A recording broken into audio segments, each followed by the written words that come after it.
live? We are live right now, Dan, even Okay. as you said it. It's Friday night here on the Gulf Coast of Florida, where Dan and I both happen to be, a little bit of a distance between each other, but we are both on the Gulf Coast of Florida. And last Sunday, we were both in the same bat time on the same bat channel at the extravaganza of enlightenment. Dan was our first speaker down there. And Dan, I'm not just saying it. I've got many, much feedback that says your talk was very, very good, and you did a really good job setting the table for the entire event. So thank you for the good work, the yeoman's work. Well, thanks, Jeff, and thanks for having me back on. And I know you didn't know at the time, but I was just winging it off the top of my head. Yeah, I was a little bit worried when I heard. I'm glad you didn't tell me that beforehand. Yeah, but well, I figured like you can talk that way if you've done enough if you know what you're talking about. Right. And then Jenny said, "Oh yeah, me either." I'm like, "Geez, you guys could have killed me. I'm glad you didn't let me know that beforehand." Everybody said it. Heidi too. She said, "I don't know what I'm talking about." Yeah. And Rex is Rex. I'm probably the only one that actually put together a PowerPoint or something. Yeah, but it was great because it was to the point, and you brought up something that I missed, which is one of the things I'm going to bring up tonight is something else that I missed that I wanted to get your take on. Okay. But first, I wanted to say, it was really a neat feeling down there. It was like almost as if I knew everybody but didn't know everybody. Yeah, crazy, huh? Yeah, And it was so weird because the energy there was so strong and powerful. It was a cut above almost anything I've ever been in before, because we're all so connected, through the YouTube and stuff, and everybody in there was really. It was just the energy was almost like if you did your hand like that, you could see it swirling. It was really something. yeah, especially when I think Jenny talked right after me.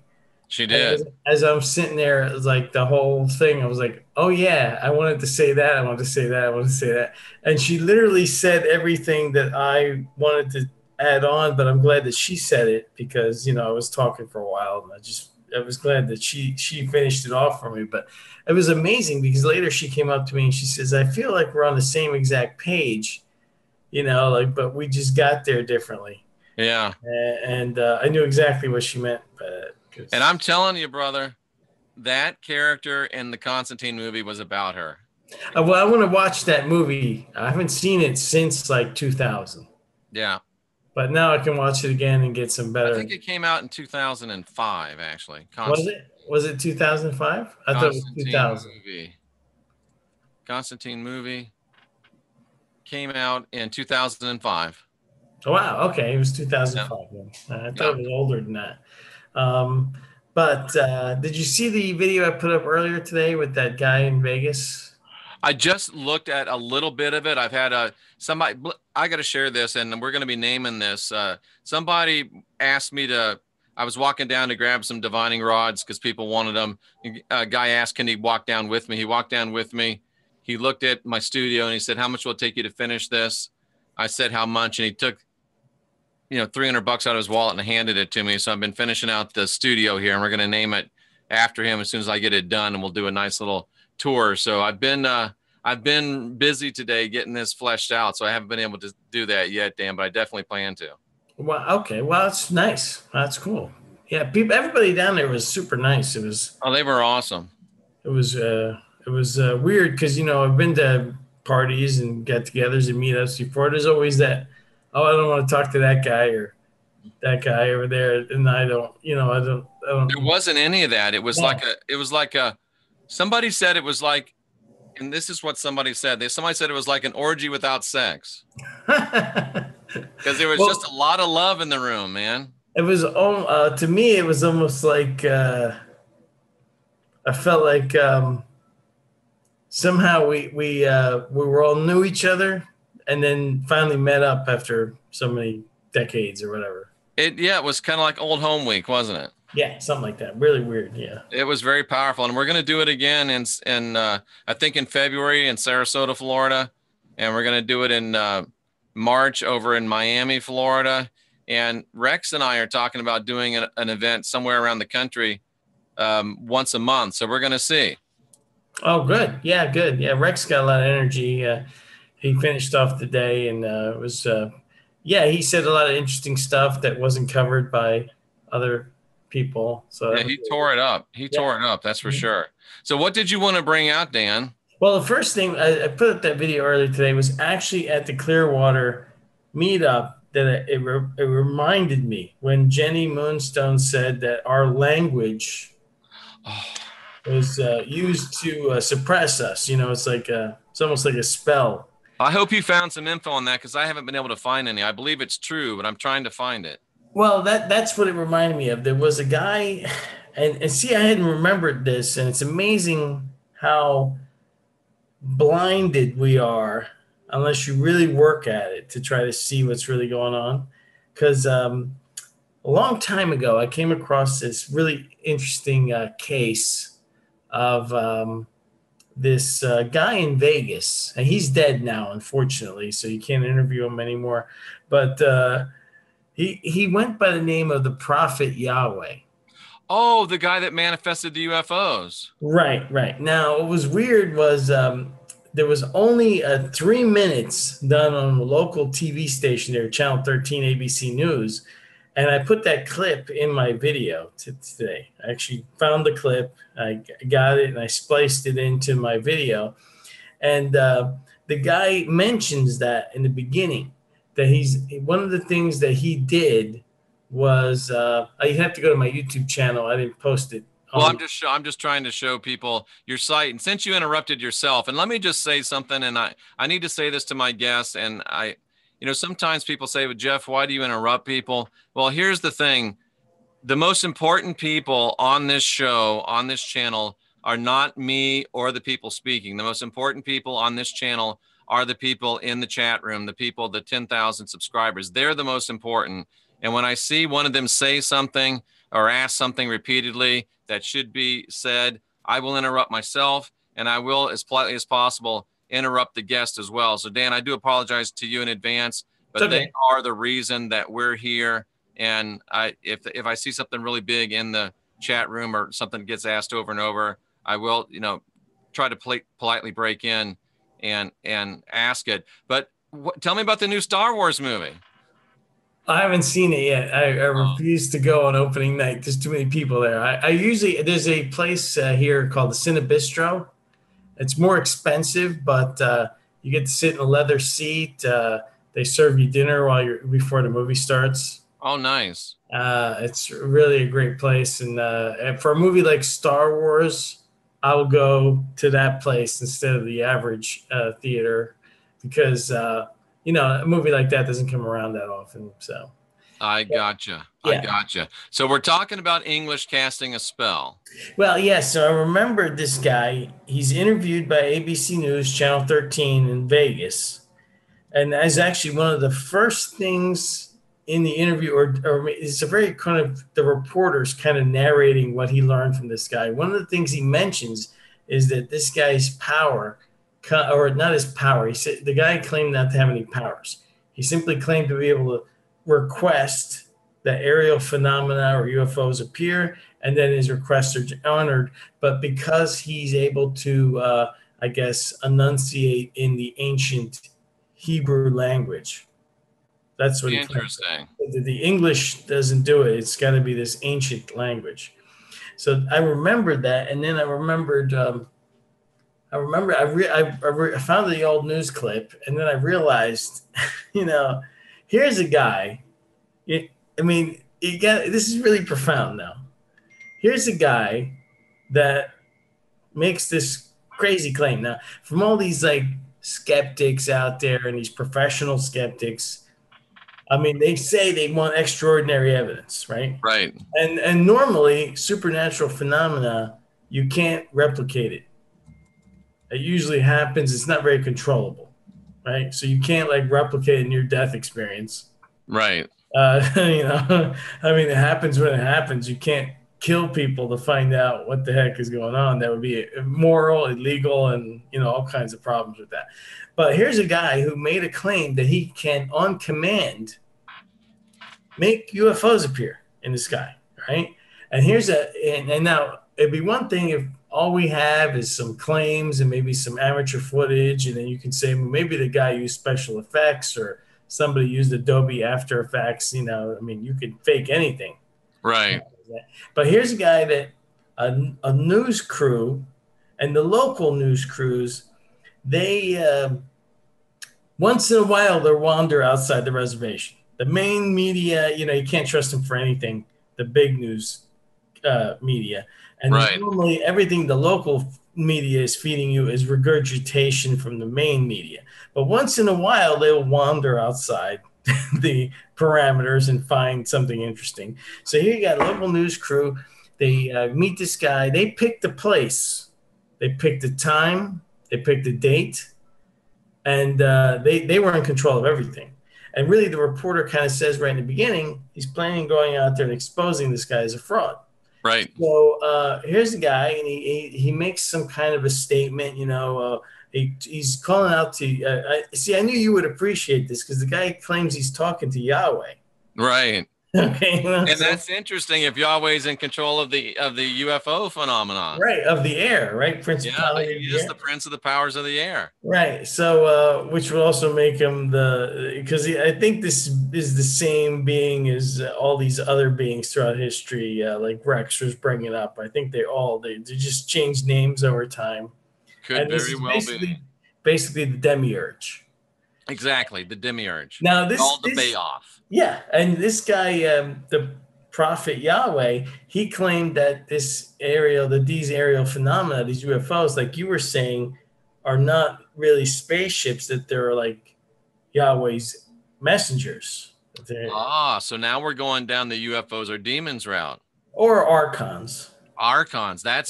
That's fascinating, Dan. Right. So now you have this guy. Now you have the news crew, and in the clip, you can clearly see the news reporters like, what there's actually something there. The camera guy is struggling to catch it, on film, and they get it. They get it on film. They get this, I saw it. Yeah. yeah, this white orb with some orange in it or whatever, and it's bouncing around up in the sky. And now you gotta think, okay, so this guy back in 2005, I think this was when he did this. He made a claim that he would be willing to do this in all 50 states. He wanted national attention. All right. And then he was able to reproduce it anywhere, anytime. Now, he also offered that at the time, that James Randi Foundation that was offering $1 million, he offered to perform it for them. But he had one condition. He wanted a security detail. And they refused because, the James Randi Foundation, this is a big fraud. They weren't going to never pay that $1 million to anybody. No, they weren't. And now they don't even offer it anymore. But the thing is that they would find a way to weasel out anything. And then the news media, they just immediately dropped this thing. So this guy got literally 3 minutes of news time on a local ABC affiliate, and he's able to conjure shit in the air, and he says that he can do it anytime he wants. And he called in a freaking UFO. They showed it. It was, I don't know what it was, but it was an unidentified flying object. It wasn't a plane. It wasn't anything like that. At first, it was some type of a craft. Or an orb or something. It looked metallic, though, didn't it, kind of? Yeah, but it's so hard because, like at night, if you use your phone, take a picture of the moon, it never comes out. True. It doesn't come out looking like. So now here's my question now. All these scientists that say they want extraordinary evidence. Now, they could have gone to this guy right after this. They could have hooked his brain up to EKG. They could have, the brain probes or whatever to monitor what part of his brain is firing up. They could have used more sophisticated video equipment, infrared and everything else, to monitor what the hell he was conjuring, to see what the hell it was. And instead, we get nothing. Yeah. Nothing. This guy then has a YouTube channel for a while, and then he died in 2014. Do you know how he died? On the so-called rational wiki, which is a skeptical wiki, it alludes to the fact that he died of a heart attack, but I don't have any other information on that. But was he a street person or? No, he had Okay. been doing this apparently since the 90s. Wow. And he was on Coast to Coast AM once. He was on Coast. Yes. No And kidding. he That's was a, awesome. yeah, he was an actual preacher or something like that. And he claimed that, some entity or something contacted him and told him you can do this, and then you can, and then at one point his his voice or whatever he was talking to said, now show everybody. So Now he it must have been on with Art Bell, right? Not George. must have been because he was on Coast to Coast in the 90s. Yeah, that had to be with Art. Yeah, that's right up Art's alley. Yeah, right, And you right. know, Dan, I was just thinking about this, and I think somebody said it, and I really started to see it on Sunday at the event. Rex is kind of like Art Bell, the kind of the new Art Bell, right? Yeah, a little bit. Yeah, sure. Yeah, All the yeah, crazy shit that you can imagine, yeah. all in one place. Well, he's very varied in what he covers, but I really like it when he gets into those Sumerian texts and stuff Yeah, like that. he Because likes it too, I think. yeah, So, because Dan, what was it that Prophet Yahweh saw? well, he claimed he was these were all Yahweh's messengers or whatever, but So he then thought when they were the benevolent. yes, he was all like a servant. He saw himself as a Gotcha. servant. Everything here, the way I see it, um, it's one trap after another. If I listen to all these different people, and they all are saying the same thing, and they don't realize that they're just staying in the system in this what matrix or whatever, and then eventually they'll just be recycled there in reincarnation. Right. They won't get out. They will not get out all the way because they'll be stopped somewhere along the way, and they think that they've gotten out in the Now, astral. Prophet Yahweh wouldn't have agreed with this. No, no. Yeah, His interpretation of what he was experiencing, I think, was based on a deception. absolutely. So, But he himself, he was deceived, but he was actually manifesting something genuine. yeah. Now he said that he didn't manifest it; that he was just making a request, and it Yeah. was being honored by So By, Dan, why would Yahweh show up when this guy called him? What was part of the plan for Yahweh in your I was thinking that the thing that I think is really, you're going to think this is silly, not at all. but I really think sometimes they get a kick at how they can put it right in front of your face and watch the masses just completely ignore what's going on. I Dan, mean, that is so profound. you think this guy is on television on a news crew producing something that materialists say can't be produced. And it's there on the news on It's command. and nobody studies this guy. As a matter of fact, it doesn't go viral. The national news doesn't pick it up. You never see him on television again. That's amazing, Dan. It really is. I mean, it's as profound as news saying that somebody's dropping off $1 million bags of money in the street and then they never pay attention to it. I mean, it's just. I mean, And it's almost like somebody up the food chain said, "Whoa, whoa, whoa, put the kibosh on this. We don't want you showing actual legitimate UFOs in the sky. We don't want people to actually see this and start to get this crazy thing in their mind that there's more out there than what we're presenting to them. Cut that off. Don't expand anybody's horizons. Go back to Survivor or American Idol or whatever was there. Go back to the the weather girl that's obviously there because people want to look at her. Go back to that and distract people again." yeah, you could just see immediately after the story was over, because I let the clip I played on my video continues right into the weather report, because I wanted to show, okay, I mean, you got something really profound here, and as soon as the report is over, they start making jokes about it. Yes, I saw it. I remember watching it. I was like, and one guy wants to play X-Files music, and the woman's there like, hey, anybody got any idea what that is? Call this other guy. Yeah, the lady's like, "Listen, guys, ha ha ha." But what was it? Right. But they all blow it off. And then they move right into the weather. Like Like what they Yeah. just reported was like a car accident or something. Yeah, it was no big deal. And I'm like, dude, you just had a guy claim and then prove that he can produce aerial phenomena that are unknown.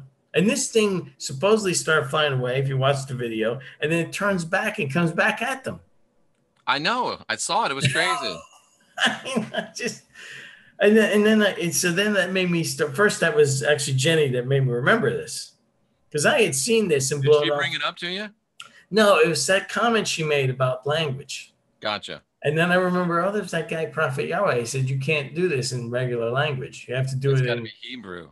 And that's so funny, Dan, because I didn't know what we were going to talk about. And today I sent Jenny a message on Facebook. I said, Jenny, I think it's actually both English and Hebrew that are the trap language.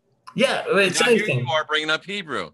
That's Well, what I you call don't think that. synchronicity. I don't see the thing is that this guy, he's talking about ancient language. Like Now, we, Proto-Hebraic, Proto-Hebrew. yeah, where did he learn how to pronounce that? Because we don't even know how to pronounce that.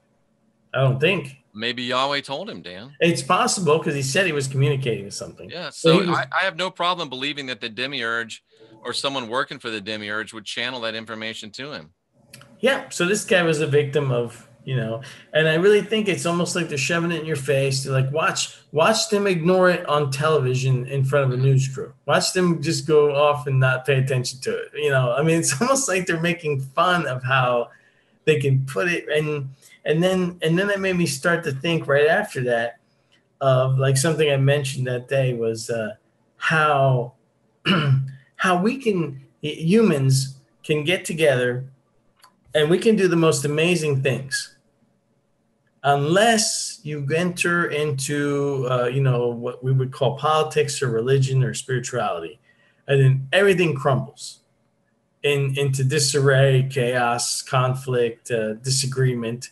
And I'm thinking to myself, normally the human instinct is to get a tangible result. You'd never go into the same restaurant. Thank you, kind cool. Yep. If you were going to go, you'd be a customer somewhere. You wouldn't go back if they kept treating you bad or you get bad. No. But here, everywhere else, if the government botches something up like they always do, you go back for more. Isn't that something? They double down on the screw up, and then you're like, well, that's the way it is. Well, that's ridiculous. It's like mind-blowingly insane. And then you have this whole human phenomena called counterintuitiveness. Yep. Now, it doesn't apply everywhere, because if everywhere counterintuitiveness applied, you'd be dead already. You would have ended up killing yourself somehow. But the mere fact that we have something in our brain, some programming, and this is what Heidi, I think, made me think of. When I was watching her produce correct results after correct results for people that I knew, just based on the birthday and time of birth and location, I started to realize, this is like a base garbage program that you start off right away with a disadvantage. Imagine you get something really bad like that poor guy that had the accidents, right? Yep. I mean, you could end up with anything, and it's almost like it's pseudo random. Like it doesn't seem to even make any sense. So if you didn't have the alignments that you had, you may have not ended up figuring out any of the stuff that you figured out now. And wait till you see what I did with these cards of truth. Dude, it's amazing. Amazing. Cards of Truth? Is that one of the tarot decks? No, I had the fellow on today at noon. He wrote the software. Well, actually, he created the software. His wife wrote the code, and you're that kind of guy, so I wanted to make sure I made it very clear. He invented the software, told the wife what he wanted. She actually wrote the code, and it's the same software that Heidi uses for her Vedic astrology. Mm-hmm. But he also has something called the Cards of Truth, which uses a standard playing deck as a predictive card for your birth and any and every day, week, month, or year of your life, Dan. And I'm just learning it. I've done Heidi pushed me, slapped me, kicked me, punched me, elbowed me, made me do her birth card live on the air. and because I didn't want to do it yet because I didn't think I had enough knowledge of it. And that's just the littlest piece of it. And she said, I absolutely, totally nailed it. So Heidi said it might even be more accurate than the Vedic astrology. Yeah, you know why? Another thing I think why this works so well is because I really think this system is like an AI system. That makes sense. And one of the problems that computer people have with programming is coming up with actual randomness. So you really can't. It's a computer science problem that. So you have to program in randomness. Yeah, see, randomness doesn't really exist in computer programming. They call it pseudo randomness. So when they need to make something random, they come up with all these crazy things they can do. You know, like, have you ever encrypted a file and the program wants you to move your mouse, hit the space bar, and do all kinds of crazy stuff with your keyboard? That is to create noise, randomness for the encryption. So you have to create randomness in a computer program. Yeah, in order for if you screw up especially in cryptography in computers, if you botch up the randomness thing and the hacker figures out there's a pattern, you just lost your encryption. Wow. I see where you're going with this, and it makes perfect sense. Right. So now you have all these things that we have figured out, Vedic astrology, or in this cards of truth, that you're telling me, and I think it's accurate because all you've done is crack the pseudo randomness. So you can look at the position of what the planets or the stars and do the Vedic charts, and you can see the code. And I really think that it's really like a computer AI. And Dan, there's a scripture in the Old Testament, Genesis 1:20. No, it's 1:14, 15, 16, and it says that the stars and the planets are put there as measuring rod. They're put there for us to be able to determine the times and the seasons. Right. They're placed there for a reason. And did the Elohim put them there so that we could eventually crack the Demiurge's code? That's a good program. That's powerful, Dan. It could be because a lot of these stuff. Maybe you could talk about that at the next event in Sarasota. Yeah, I could bring it up. Sure. I mean, it's tough to figure out like who put what where and why. I understand. I get what you're saying, and it could very well be exactly what you say, or it could be some other reason. I don't know. I just know that it works. It's amazing. It is amazing. And I've never thought of it in the way that you just put it. And that blows my mind, Dan. Well, I have like I said, there's another YouTuber that Chris Geo and his wife, Sherry. I've tried to contact them, but I guess they're not feeling the love for the Christian whistleblower. Oh, well, I've seen them on your chats. Have you? Yeah, I've seen. Well, then maybe he's not getting my messages.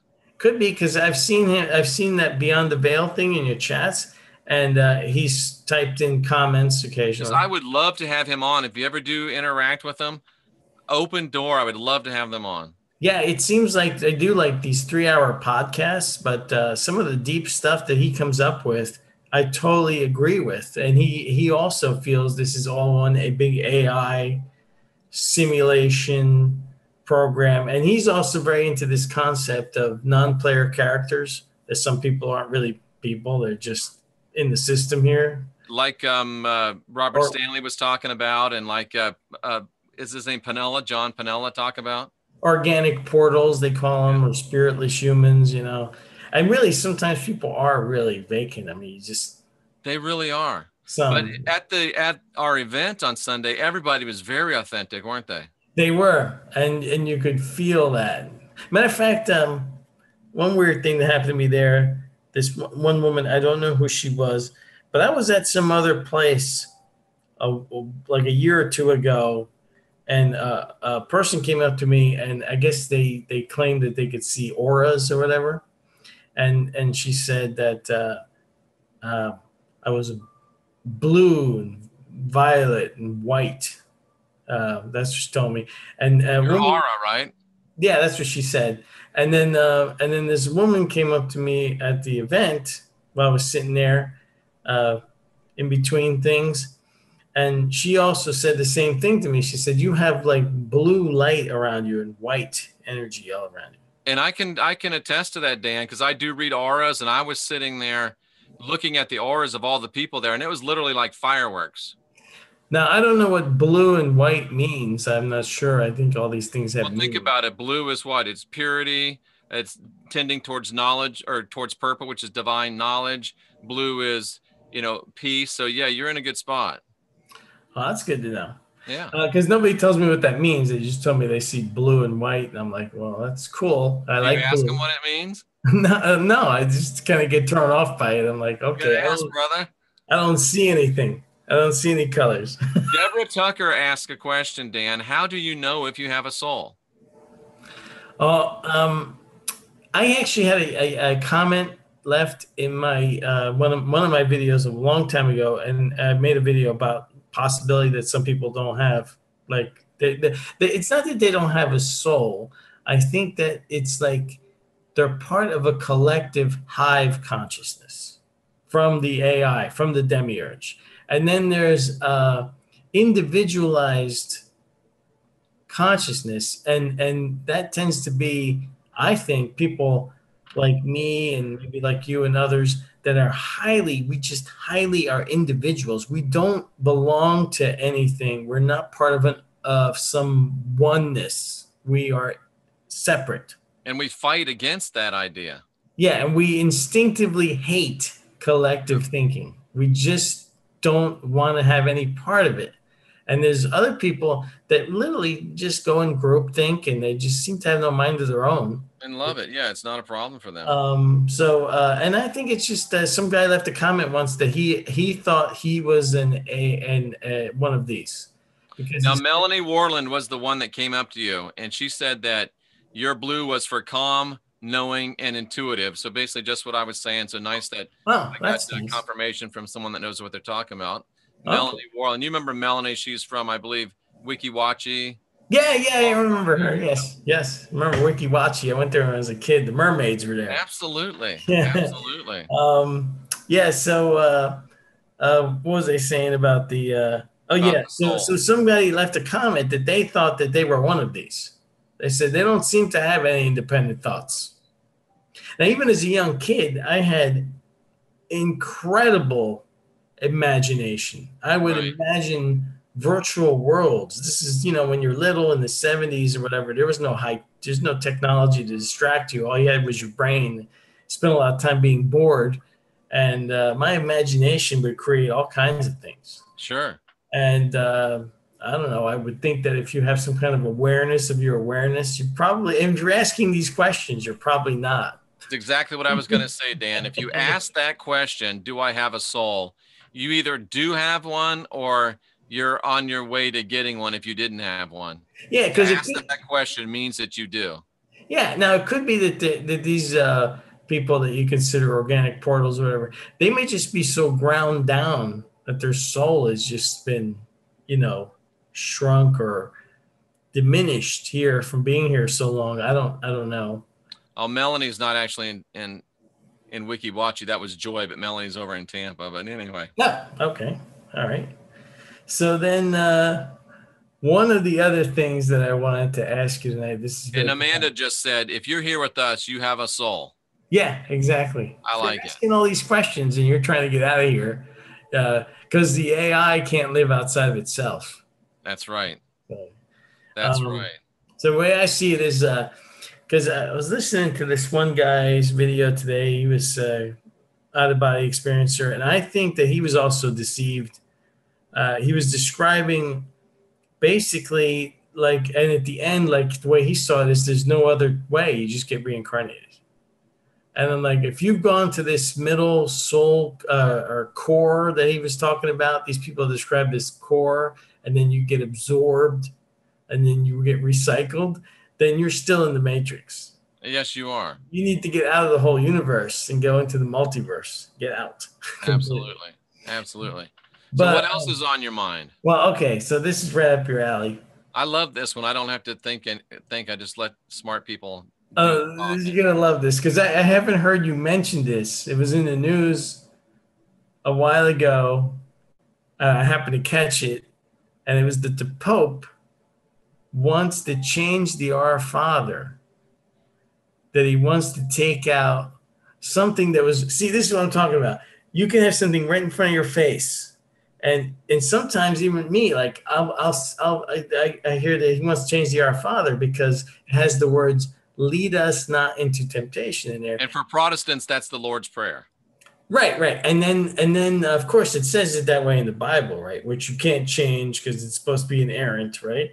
And Well, the Revelation supposedly they believe says that if you add to or take away from the book, all of the plagues that are in the book are added to you, which is not. I mean, it's dung, but that's what it says, and they claim to believe it. So yeah, it's. But at the same time, Dan, you know, as a good Catholic, that should the pontiff decide to speak ex cathedra, he has the authority as the representative of Christ on earth to actually change the Bible. yeah, yeah, that's right. Although nobody's got authority over me. So anyway, but the fact that that was right in front of my face during all the time I spent researching my own religion, and I missed that it said that and the profound meaning that it was telling you that Yahweh leads you into temptation. I have done a show on that, but I need to do another one. It wasn't that. I didn't catch it. I I didn't tried to do it. watch Well, your there's videos. 1,100 of them on there, so I don't doubt that you missed one or two. But yeah, I have talked about it, and it's like you said, right in your face. He straight up says, "Look, I lead you into temptation." You think about the Lord's Prayer. You know, He leads us beside the still waters, and the worst place. And that's a picture of on a little tiny. It's like this donkey's going down the Grand Canyon, and you got a sheep that's got all this wool. The very worst place that a sheep wants to go is by the water, because if that sheep falls in the water, it's dead. That wool takes on and it sinks like a rock. And the Lord, He takes you in the most dangerous place for you, takes you through the valley of the shadow of death. Why take you through the valley of the shadow of death? And even when you eat, He prepares a table for me in the presence of my enemies. You can't even relax and have a meal because you got your enemies right there. And It's they, not. and they pray this and they're so happy about it. Can't you see what He's doing to you? I'm sorry, That's man. no, no. That's the whole thing. It's right in front, just like the UFO thing. And It's He right. laughs, doesn't He? He laughs. It's right in front of your face. Yeah, and it's like it's got to be hilarious to these archons or whatever, because I mean they're like, look, they can't even figure it out. We put it right in front of them. Look at what a good job we did at getting this base program into them. This ego, the human ego, which is different than your spirit ego, I Oh, think. absolutely. And the human ego is loaded with all the programming from birth. Like, so you start off with the Vedic charts or the card that you've been Yep. dealt at birth, and then they fill you up full of garbage after that. And just like in computers, garbage in, garbage out. So you just regurgitate your programming unless you realize, wait a minute, this isn't me. None of this makes any Yep. sense. Um, And you guys wonder why I call him the rat bastard. yes, well, technically, it's an illegitimate child. It's a Technically, he kid. is an illegitimate entity. He was born without a father, and he is a bastard. The Christ said that he is a liar from the beginning and the first liar. He's a murderer from the beginning and the first murderer. And I mean, the Christ said, "Listen, your daddy's the devil, and you're a bunch of little demons." That's what he said to them, literally. He did literally, and So don't then get mad at me. I'm just the mailman. I just bring the mail. Sometimes I bring you a bill. Sometimes I bring you a check.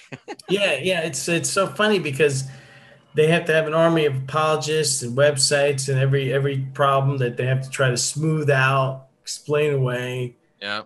And I'm like, can't you just use standard English comprehension, read what it says, and then and then work your way out from there? Because it's really a disaster when you read what it says. So what do you see in that, Dan, that Yahweh, the Lord, actually says that He leads you into temptation Well, and tells you to pray that every day? yeah, I think it goes right back to somewhere in Isaiah where he admits that he creates evil. Yeah, I create evil. I Yeah. create evil. I destroy and create. I mean, he's telling you he's playing both sides. Yeah, I hate to use this term, but they really do. They get off on rubbing it in our faces and us not seeing it. Right. Now, some of that actually think some of it in the entertainment and the logos that you see in companies use, and they have all these like symbolic meanings and all this other stuff. I really think that side is actually from us because our subconscious. See, I have a theory. You have these people, I think, in ancient times that I kind of agree with. I don't know how they figured this out. The Cathars, they were a huge Gnostic movement back in, I guess, the year 1000 or 1100. And they were Right. killed. 200,000 to a million were killed by the Catholic Church. Yep. And these Cathars, they said that they believed that Yahweh was an evil God, Yep. that there was this good God that showed up in the New Testament. We don't know too much about him, but then they said that we were these genderless angelic beings trapped in matter. That's what they believed. Yep. Now, if you take a look at the conscious and the subconscious mind, it's really like the subconscious has like more feminine qualities and the conscious mind has more masculine qualities. So it's almost like we've been internally divided. Like if the duality in the world wasn't bad enough, we have been given an internal duality, like our energy's been split. And then you have the subconscious mind, and I think it knows everything. But It does, except it gets gaps in it and it needs to be repaired. And that's what I do all day, every day with people. right, and the problem is because it can't speak logically or linearly. It speaks in imagery and in sometimes out of sequence. So as it's telling you, what's hey, look, idiot, we're stuck in this matrix. Gotta get out. It can't tell you that. So when people draw from their imagination to write a fiction, to make a movie, to let me create a logo for this company I've been hired to create as an artist, these symbols are coming from us. So I don't see them as nefarious. It's too big of a coincidence to think that it's actually a conspiracy. Some of these things that show up, like 9/11 Right. in the Family Guy, before 9/11, all the 9/11 imagery that pops up in movies, it's our subconscious knows that that's going to happen. Yep. And then it's injecting it into everything. It's like also trying to shove it in your face to wake you Exactly. up. But our conscious mind is all logical, linear, and it doesn't understand, but the subconscious is trying to tell us half the time. So then you have all these videos on YouTube showing you all these coincidences that aren't really coincidences. I think it's just ours. And I think sometimes, Dan, creative people randomly pull things out of the ether. They don't really know what they're pulling, but they Yeah. pull something out of the ether and it is something that they're planning. And they end up showing it in a movie, not knowing that it's not put there with intention. It's just something, oh, what a great idea. What if somebody hijacked planes and flew them into the World Trade Center? It'd be a great movie. And they don't realize that it's actually being planned and that's what they're grabbing. Yeah, they're grabbing it from all over the place. And that's why, like, you were a fan of Star Trek, the original I series. love Star Trek. And Yeah, Star Trek, the original series, is really deep. And then I think they started to go flaky after that when they I remade agree. it. And then it's really these movies now are just all fluff. There's no depth to them at all. No, they're not. But that new show from Seth MacFarlane, that guy, he's something's up with that dude. Yes. All, He's all tuned the into something. all the stuff that guy somehow knows, and he injects it into comedy, and then you can see later that that guy was really like almost like a prophet. He's like telling you what's coming and how things work, and that Family Guy skit where you have Kevin Spacey, the baby running through the mall and yelling, "I just escaped from Kevin Spacey's basement." Oh God. And yeah, he knows this stuff. How does he know this stuff? I don't know, but Although I have actually talked to a guy that used to hang out with actors, uh-huh. and he told me that Kevin Spacey was homosexual. He didn't tell me that Kevin Spacey was, abusing people, but he told me 5 years ago that Kevin Spacey was a gay guy and was hiding Yeah. it. Now you talk about the Mandela effect. I remember in my memory, see, my memory is that Kevin Spacey's like some guy that came out years ago. Seriously, you remember Kevin Spacey coming out? Years ago. But then this whole thing happens, and then the news is talking like now he's trying to come out to defend himself or to shield himself, and then the other actors turned against him, like worst reason ever to come out. I remember seeing that on Twitter, and I'm looking at it going, I remember this guy like coming out years ago, and it being no big deal. That's amazing. So Now, it is like, and like me, I don't remember, Dan, the second, I swear to you that the second shuttle disaster never happened. In my world, it did not happen.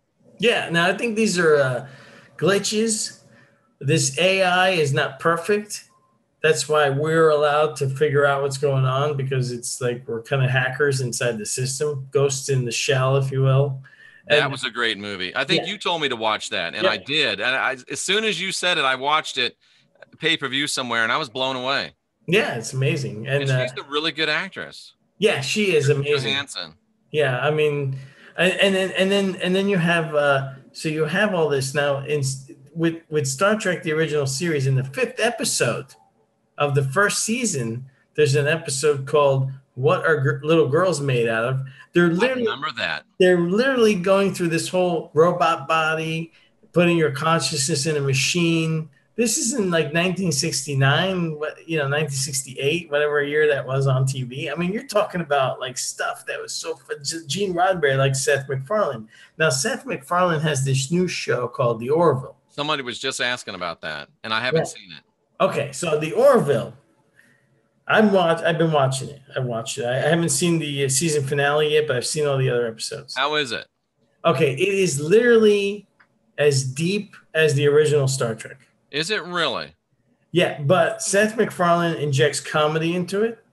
And if you didn't know what he was referring to in these shows, you would just be entertained.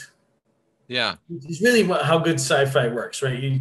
You can watch it as entertainment, but if you really know what's going on and it's good, well done, then you see all this deep stuff coming through. And that's what you see in the Orville. It's like the original Star Trek. It's got all this.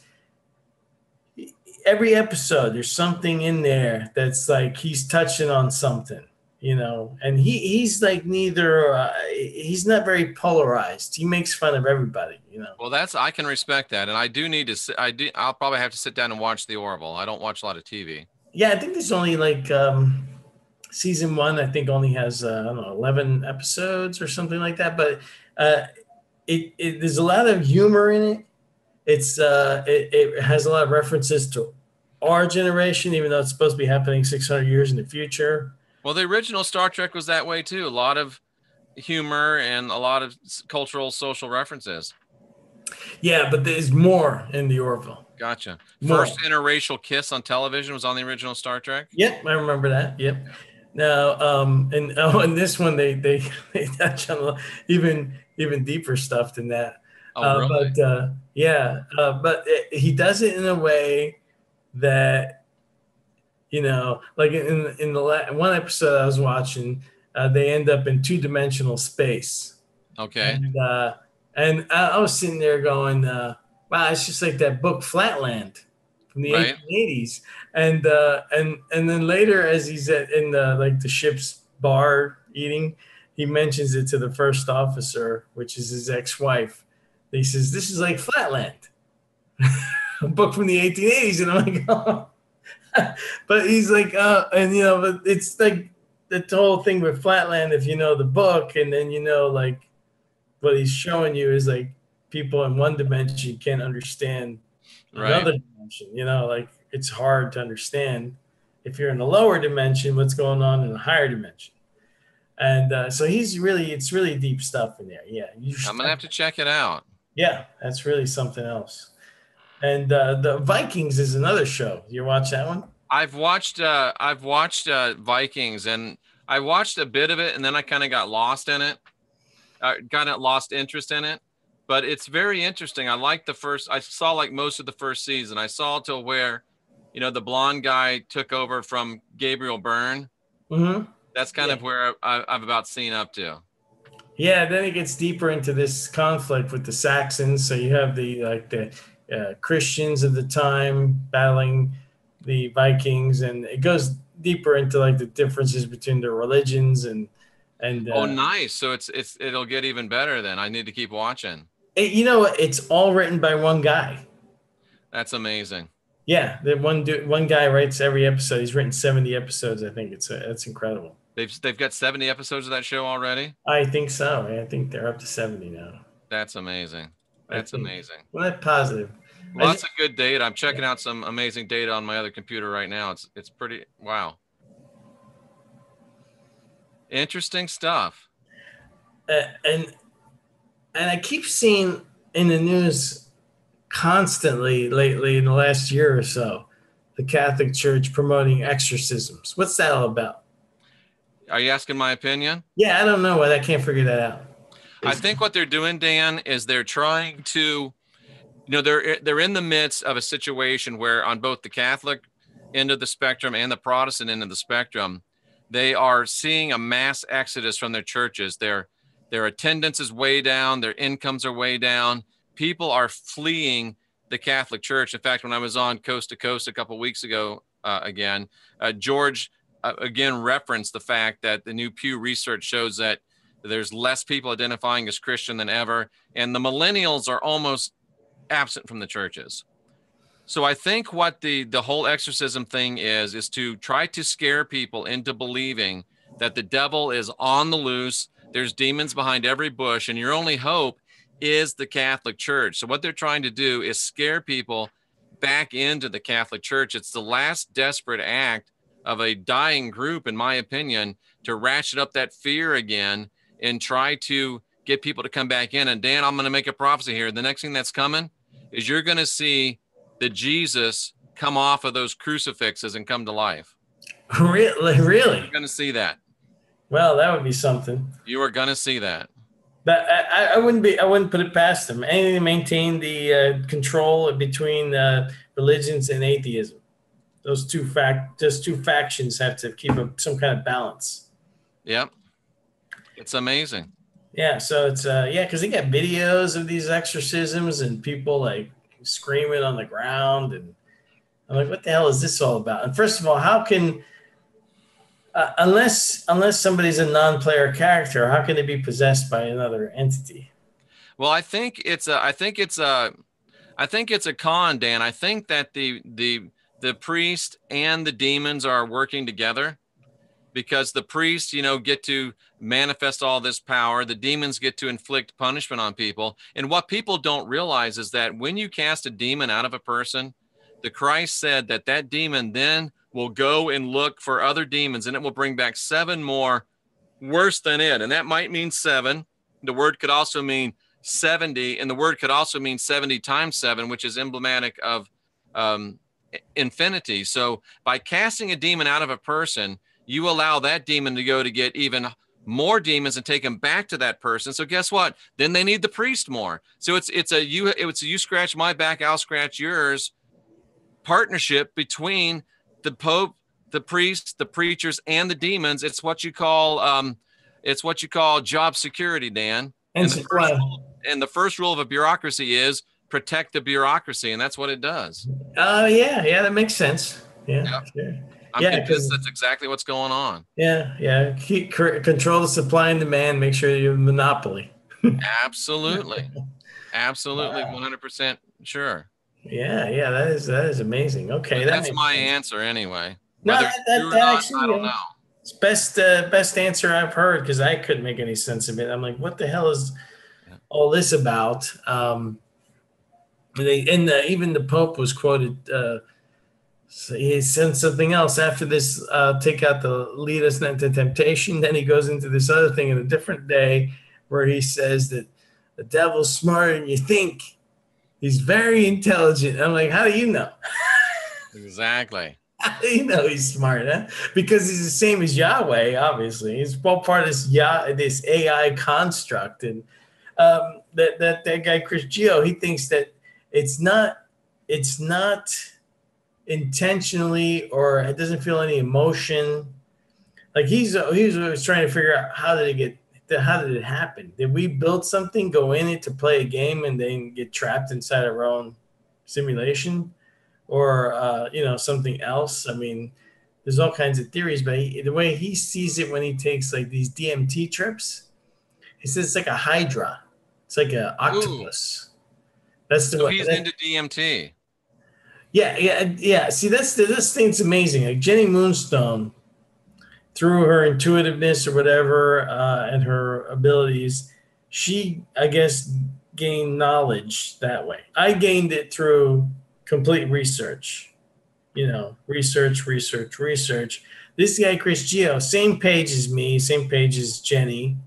Uh, he gained it all by simply going on these DMT trips and keep pushing forward out of the matrix until he could see it from the outside, is what he described.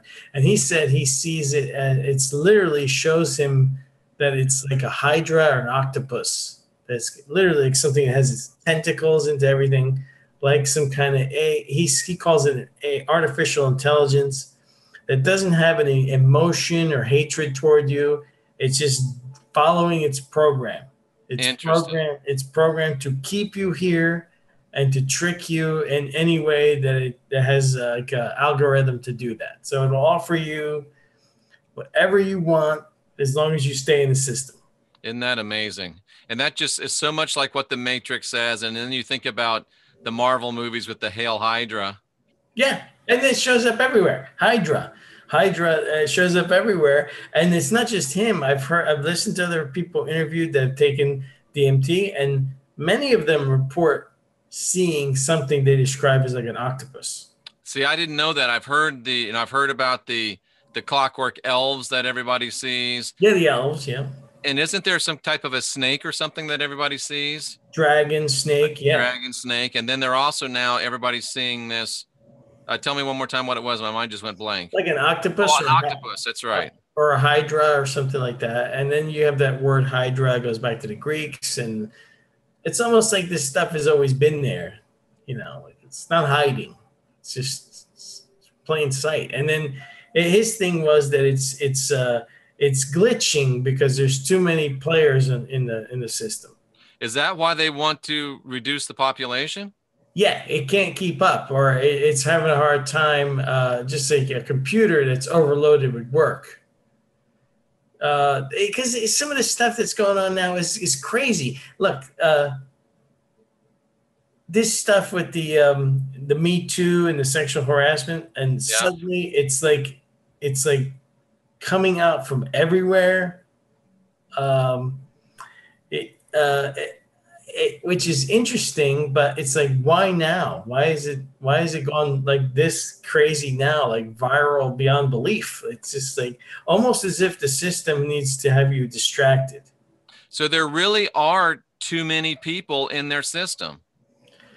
Well, that's what his theory is, and I can kind of see, like, if the universe is a simulation run by some type of AI, that could become eventually at some point overloaded, trying to keep up with all the parameters. You have actual what you call divine beings here, right? Yeah. Or angelic beings in matter, and that we're capable of actual randomness.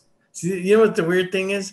A human being, like a real human being with a spirit or a soul, or I think somebody with spark, as you call it. Yeah. We can do things that are completely unpredictable. And that's going to be our salvation, isn't it? Yes. And therefore, a computer can't. It has to follow some sort of logic, and it can't be really random. It uses this pseudo randomness. And pseudo randomness is a weakness, because if you start to figure it out, it's not random anymore. That's why they go. That's why computer science is always trying to figure out a way to make actual randomness, and they really can't, because it's a math problem. It's everything has a pattern. Everything here has a pattern. And even in there's a website, Singularity Hub.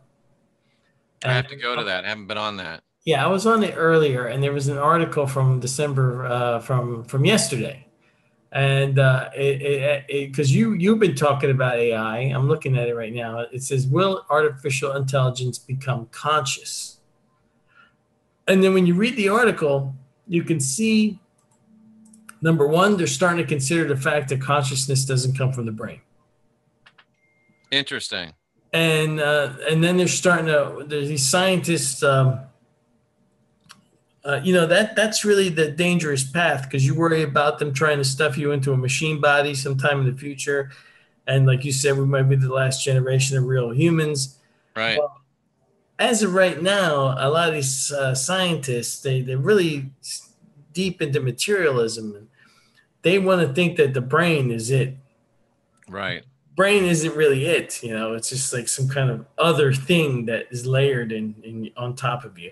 And and now you have them starting to say, hey, you know what, maybe because in that article, whoever wrote it is bringing up these, well, maybe consciousness itself isn't really physical.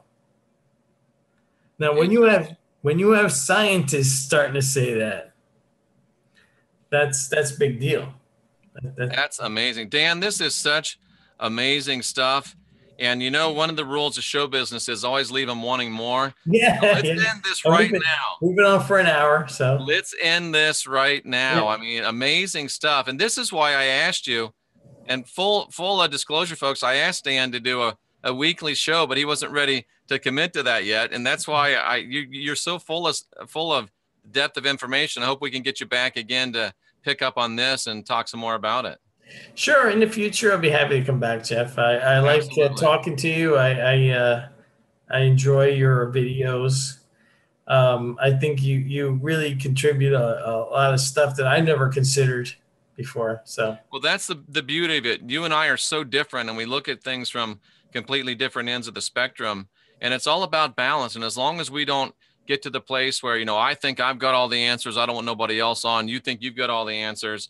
And that's one of the great things about Rex. He's got, a huge channel going on 200,000 subscribers, and he's still reaching out to people and bringing them on his channel, knowing that some people are going to end up watching me or watching you at times, so they could be watching him. But it's all about building the community and helping us all overcome. And I have a great deal of respect for you, and I salute you because you are a very important part of this community. And all of these people that are in the chat room really enjoy your work as well. And I can't wait to hear from you again. Great. Thanks, Jeff. And you have a good night. If I don't talk to you before all the holiday madness is over, I'll see you in the new year. So absolutely, Dan. Thanks so much to all of you. I appreciate you being here. And I just wrote this down today. It came to me, and it says, being divine, being sovereign, being free is a process. And you are right where you need to be. No matter how difficult it stops, no matter how difficult it seems, don't stop before you set yourself free. So continue to unindoctrinate yourself. For Dan Contenta, right? Yeah, that's it. Yeah. I am Jeffrey Daugherty, the Christian Whistleblower. We'll see you all later. See you. Bye-bye, Jeff. Bye-bye now.